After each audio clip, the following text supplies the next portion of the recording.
लोकसभा चुनाव के ठीक पहले अखिलेश यादव के पीडीए को बड़ा झटका लगा। यूपी में अपना दल कबीराबादी की नेता पल्लवी पटेल और एआईएमआईएम चीफ के बीच में गठबंधन ने अखिलेश यादव की नींदें उड़ा दी। इस तीसरे मोर्चे का नाम पीडीएम रखा गया, यानी पिछड़ा दलित और मुसलमान न्याय मोर्चा। अपना दल कबीराबादी नेता पल्लवी पटेल और एआईएमआईएम अध्यक्ष असदुद्दीन ओवैसी ने मिलकर ये नया मोर्चा तैयार किया है। सवाल यही कि लोकसभा चुनाव में ये मोर्चा इंडी गठबंधन और खास तौर पर अखिलेश यादव की कितनी मुश्किलें बढ़ाने वाला है। जो पिछला दलित मुसलमान मोर्चा हमने बना, हमने उस प्रेस कॉन्फ्रेंस के माध्यम से ये भी कहा कि जो भी पिछड़ा दलित मुसलमान और सामाजिक न्याय की सोच वाली तमाम पार्टियां जो हमारे साथ जुड़ करके इस मुहिम को और मजबूत करना चाहती हैं, उन सभी का हम खुले दिल से स्वागत करते हैं। कल तो आगाज हुआ है और लगातार हम सभी पार्टियों को और भी पार्टियों को अपने साथ जोड़ करके सभी की बात को उठाएंगे और मजबूती से लड़ेंगे। अपना दल कबीराबादी के नेता पल्लवी पटेल और एआईएमआईएम चीफ ने गठबंधन के बाद जो पीडीएम फॉर्मूला लॉन्च किया है, उसकी जरूरत एआईएमआईएम चीफ और पल्लवी पटेल दोनों को शिद्दत से थी, क्योंकि एक तरफ जहां ओवैसी लोकसभा चुनाव के बीच यूपी में अपने लिए अवसर तलाश रहे थे, तो वहीं सपा दल की नेता पल्लवी पटेल भी सपा से धोखा खाने के बाद चुनाव में अपनी दमदार वापसी करने के साथ साथ बदला लेने की फिराक में थी, जिसमें सोने पर सुहागा का काम कर गई वो छोटी छोटी पार्टियां जो लोकसभा चुनाव में कई सीटों पर सपा के पीडीए समीकरण को ध्वस्त करने का मादा रखती हैं। दोनों से मुकाबला करेंगे, एनडीए से भी बीजेपी से भी करेंगे, और जो भी हमारे खिलाफ ओपोनेंट होगा हमारे पीडीएम के खिलाफ उससे मुकाबला करेंगे। पहले निकाय चुनाव में अच्छा खासा एमआईएम का परफॉर्मेंस रहा। अब उनको बताना चाहिए कि उनकी पार्टी में ये सब क्या हो रहा है, चाहे मुरादाबाद हो, रामपुर हो, चौतरफ हो। अखिलेश यादव जिस पीडीए के दम पर लोकसभा में उतरने की तैयारी कर रहे थे, वो लगभग बिखर चुका है। कुछ दिन पहले पल्लवी पटेल और कृष्णा पटेल की अपना दल कबीराबादी ने अखिलेश यादव से नाता तोड़ लिया। वजह सीट, क्योंकि पल्लवी पटेल यूपी के मिर्जापुर, फूलपुर और कौशाम्बी की सीट मांग रही थी, लेकिन सपा की तरफ से तवज्जो नहीं मिलने की वजह से पल्लवी पटेल ने अखिलेश यादव से अलग होने का फैसला किया। अपना दल और ओवैसी की पार्टी के बीच में जो गठबंधन हुआ है, उसका लक्ष्य समाजवादी पार्टी को कमजोर करना है। ये गठबंधन 24 के चुनाव में सपा और इंडी गठबंधन की उत्तर प्रदेश में सियासी नाव को गर्त में ले जा सकती है। बेशक इसकी स्क्रिप्ट लंबे समय से लिखी जा रही थी, लेकिन यूपी में असदुद्दीन ओवैसी की एंट्री ने अखिलेश यादव की मुश्किलें बढ़ा दी हैं।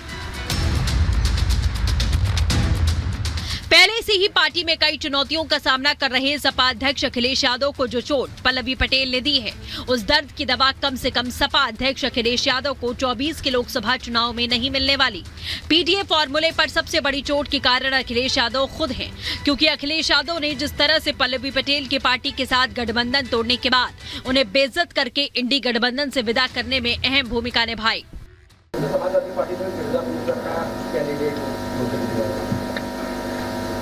22 का गठबंधन था, अब 24 में नहीं है। हमने तो कहा ही था कि अगर समाजवादी पार्टी ने हमसे गठबंधन से रुख अलग कर लिया है, तो इंडिया अलायंस में हमको शामिल इंडियन नेशनल कांग्रेस ने किया था। इंडिया अलायंस उन्होंने बनाया था, लेकिन उनकी तरफ से भी हमें कोई जवाब नहीं मिला। तो हम राजनीतिक दल हैं, ऐसे में अगर चुनाव में हम भाग नहीं लेंगे तो फिर हम अपने पार्टी को आगे कैसे बढ़ाएंगे। इंडिया अलायंस की टेंशन सिर्फ यूपी तक सीमित नहीं है। सबसे बड़ा पेंच तो बिहार की पूर्णिया सीट पर फंसा है। महागठबंधन के बीच सीटों के बंटवारे में पूर्णिया की सीट आरजेडी के पाले में जाने के बाद विवाद थमने का नाम नहीं ले रहा। पूर्णिया सीट से लालू यादव ने हाल ही में जेडीयू से राजद में आई बीमा भारती को उम्मीदवार बनाया है, मगर अपनी पार्टी विलय करने के बाद कांग्रेस में शामिल हुए पप्पू यादव पूर्णिया छोड़ने को तैयार नहीं है। इंडी गठबंधन में जारी सीटों को लेकर खींचतान पर बीजेपी ने चुटकी ली है। मैं लड़ूंगा पूर्णिया से ही। पूर्णिया की जनता ने और हमने अपने नेता को अपनी भावना बता दी है। हमारे नेता के आदेश का मैं इंतजार कर रहा हूं। हमने 4 तारीख को नेता के, अपने दोनों नेता के विश्वास पर और पूर्णिया की जनता के भावनाओं पर नॉमिनेशन डालने का, नामांकन करने का निर्णय लिया है। कभी एक दूसरे को गाली देने लगते हैं, कभी एक दूसरे को परिवार का सदस्य मानने लगते हैं, कोई एक दूसरे का टिकट काट लेता है, कोई एक दूसरे का करियर छोटा कर देता है। अब ये घमंडिया जाने, घमंडिया की बात जाने, छोटा अजगर बड़ा अजगर का खेल हो रहा है। जिसमें बड़े अजगर ने हमेशा छोटे अजगर को निगला है। लोकसभा चुनाव की बिसात बिछ चुकी है। महीने भर में पहले फेज की वोटिंग होनी है। ऐसे में हर दल अपने फॉर्मूले के सहारे जीत का समीकरण बिछाने में लगे हुए हैं और इस खेल में जीत उन्हें मिलती है जो साम दाम दंड भेद की नीति के साथ साथ अपने सहयोगियों का भी ख्याल रखेगा। जाहिर तौर पर जिसमें सपा, राजद और कांग्रेस जैसे सहयोगियों के चलते इंडी गठबंधन फिलहाल पिछड़ता दिखाई दे रहा है। Bureau report, Republic Bharat.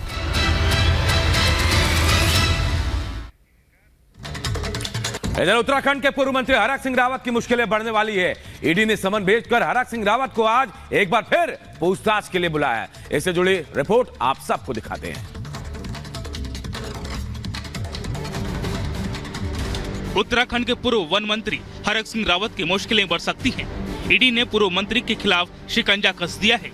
ED ने उन्हें समन जारी कर आज पूछताछ के लिए बुलाया है। हरक सिंह रावत के साथ ही उनकी बहू को भी इससे पहले समन भेजा गया था। ईडी ने इनको 29 फरवरी को पूछताछ के लिए समन जारी किया था, लेकिन वो तब भी पेश नहीं हुए थे। ये मामला तब का है जब वो हरक सिंह रावत राज्य में वन मंत्री थे। साल 2019 और 20 के दौरान पाखरों में टाइगर सफारी निर्माण के लिए करीब 100 हेक्टेयर वन भूमि पर विकास कार्य शुरू किया गया था। उस दौरान बताया गया कि 150 से ज्यादा पेड़ काटे गए थे, लेकिन जांच में पता चला कि इससे कहीं ज्यादा पेड़ काटे गए थे। एनजीटी की रिपोर्ट के आधार पर उसमें तत्कालीन वन मंत्री हरक सिंह रावत का नाम सामने आया। इस मामले में उत्तराखंड वन विभाग ने कार्बेट में तैनात कई अधिकारियों को निलंबित भी किया था। Bureau report, Republic Bharat.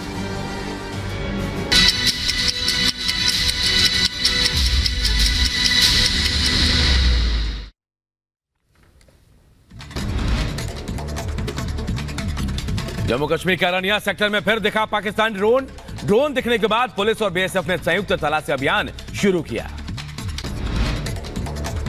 Chhattisgarh के दुर्ग में केमिकल फैक्ट्री में लगी भीषण आग की लपटों और धुएं के गुबार से आसमान में छाया अंधेरा। दमकल की कई गाड़ियां मौजूद। यूपी के बहराइच में हाईवे किनारे खाने के होटल में लगी आग। हादसे में हजारों का सामान जलकर खाक। जानमाल के नुकसान की खबर नहीं। गाजियाबाद के राजपुर गांव में खेत में बनी 2 झोपड़ियों में लगी आग। ट्रैक्टर और बाइक जली। मौके पर पहुंची दमकल की 2 गाड़ियों ने आग पर काबू पाया। यूपी के मुजफ्फरनगर में पुलिस और बदमाशों के बीच मुठभेड़। गोली लगने से एक बदमाश घायल। तमंचा कार और 25 चोरी की बैटरी बरामद। यूपी के बुलंदशहर में डबल मर्डर की सनसनीखेज वारदात। चाकू से गोदकर फूफा भतीजे की निर्मम हत्या। खून से लथपथ गंग नहर की पटरी पर मिला शव। कर्नाटक के बेंगलुरु में रोड रेज की घटना मामले में एक्शन। पुलिस ने 2 युवकों को गिरफ्तार किया। रविवार देर रात को कोरमंगला में बाइक सवार 3 युवकों और महिलाओं के बीच हुई थी मारपीट। मौलाना तौकीर रजा की लगातार बढ़ती जा रही मुश्किलें। सरेंडर ना करने पर जिला जज ने तौकीर रजा को भगोड़ा घोषित किया। कोर्ट ने पुलिस को 8 अप्रैल तक गिरफ्तार कर पेश करने का आदेश दिया है। देर रात सपा ने आगरा और मेरठ सीट पर बदले लोकसभा प्रत्याशी। मेरठ से अतुल प्रधान को बनाया उम्मीदवार। आगरा सीट से सुरेश चंद्र कदम होंगे सपा उम्मीदवार। शराब घोटाले में नाम सामने आने पर दिल्ली के मंत्री आतिशी का बड़ा बयान। कहा सुबह 10 बजे करेंगे बड़ा खुलासा। दिल्ली के सीएम अरविंद केजरीवाल को जेल भेजे जाने के पर बीजेपी ने कसा तंज। सोशल मीडिया पर पोस्टर में जारी कर लिखा, शीश महल टू तिहाड़। उत्तराखंड के पूर्व मंत्री हरक सिंह रावत को फिर ईडी का समन। वन विभाग की जमीन पर अवैध कब्जे और पेड़ काटने के मामले में आज पूछताछ के लिए ईडी ने बुलाया।